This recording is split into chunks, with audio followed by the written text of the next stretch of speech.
पोचलो आहोत स्वामी समर्थांच्या मठात.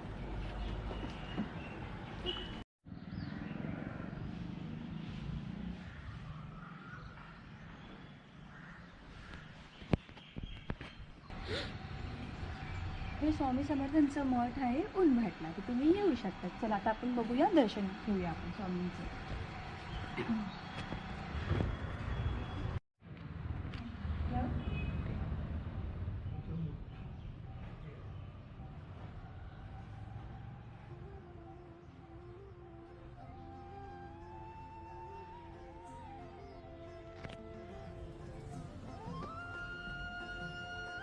बाप्पा म्हणजे भक्ती, प्रेम आणि आनंदाचा सागर. कितीही मोठं समस्या असो द्या, बाप्पा म्हणजे तुझ्या नावात समाधान आहे. त्याच्यानंतर नृसिंह सरस्वती हे गुरुदत्ताचे अवतार, हे परम दयाळू असून भक्तांच्या आखेला धावून जाणारे आहेत. त्यानंतर चिंता भय सोडून दे, स्वामी समर्थ मन आणि कामाला लाग. शांत मन हे सर्वात मोठी सामर्थ्य आहे आणि तू कर्म करत जा, फळची अपेक्षा न करता, हे महत्त्वाचे आहेत. हे सांगतात की स्वामी भक्तांना नेहमी सकारात्मक राहून कर्तव्य कर्म करण्यास आणि त्याच्यावरती विश्वास ठेवण्यास सांगतात. अवधूत चिंतन श्री गुरुदेव दत्त. दत्त दत्त ऐसे लागले ध्यान, हरपले मन झाले मी पण. जय जय रघुवीर स्वामी समर्थ. स्वामींच्या मठामध्ये आणि ते जे मठांची देखरेख करतात त्यांचं नाव आहे विशाल धर्माधिकारी आणि ते तुम्हाला पूर्ण माहिती देतील. ह्या मठाचं वैशिष्ट्य असं की मठ बांधावा म्हणून नाही बांधला, तर आमची इच्छा तसं काहीच नाही वगैरे. पण 2012 साली एक घटना घडली.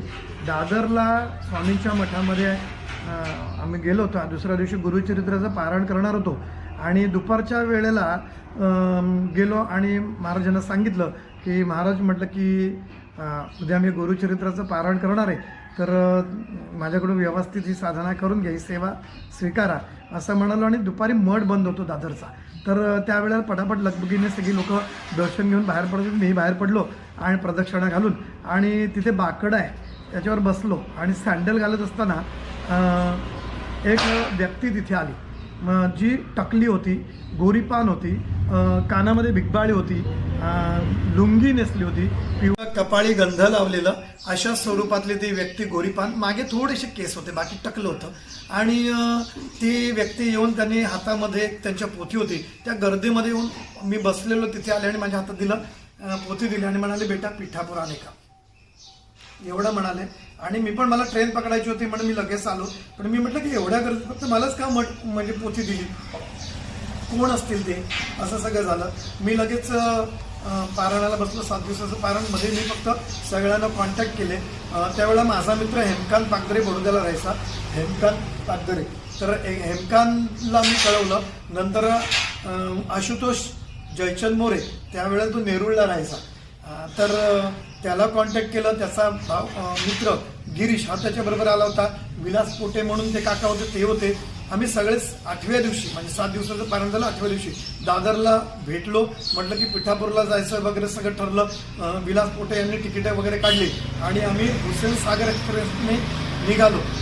आशुतोष म्हणजे चिंटू, ज्याला तुम्ही सर्व ओळखता, त्याची आई सुद्धा बरोबर होती, त्याचा मित्र गिरीश सुद्धा होते, गिरीशचे आई वडील सुद्धा होते. आणि हे सगळं आम्ही सगळे निघालो. आणि हुसेन सागर एक्सप्रेस, आम्हाला कोणार्क एक्सप्रेस नाही मिळाली रिझर्वेशन, त्यामुळे आम्ही हुसेन सागर एक्सप्रेसने गेलो. आणि असं ट्रेनमध्ये मी झोपलो असताना श्रीपाद वल्लभ माझ्या स्वप्नात आले आणि मला म्हणाले, त्यांनी हातामध्ये अशी काडी होती बांबूची आणि इथं आपण रेती गोळा केली होती, कारण जेवढी पावसाळ्यात येईल तेवढी ती चांगली आणि भविष्यात वापरता येईल. तर ते म्हणाले की ही रेती काढून टाक आणि इकडे बांबूची झाड आहेत, सगळ्यांना माहिती, इकडे बांबूची प्रचंड लागवड होती, ती काढून टाक आणि इथे स्वामी समर्थांचा मठ उभा कर, असं त्यांनी सांगितलं. आणि त्या आज्ञेप्रमाणे मग कामाला लागलो आणि 2012ला मी गेलो आणि 15ला आम्ही इथे स्वामी समर्थांची स्थापना झाली आणि अशा पद्धतीने मठाची निर्मिती झाली. असे असंख्य अनुभव हे आध्यात्मिक लेवलवर येतात, पण ते माझे व्यक्तिगत अनुभव आहेत आणि ते आपल्या पुढे अशा पद्धतीने मठ निर्माण झाला, एवढं सांगतो. धन्यवाद. माहिती दिली आहे विशाल मामांनी, ती थोडक्यात माहिती दिली आहे. आता नेक्स्ट पूर्ण सविस्तर माहितीसाठी आपण नक्कीच पुन्हा येऊया आणि आता आपण जाऊया नेक्स्ट मंदिराकडे. ओके, चलो.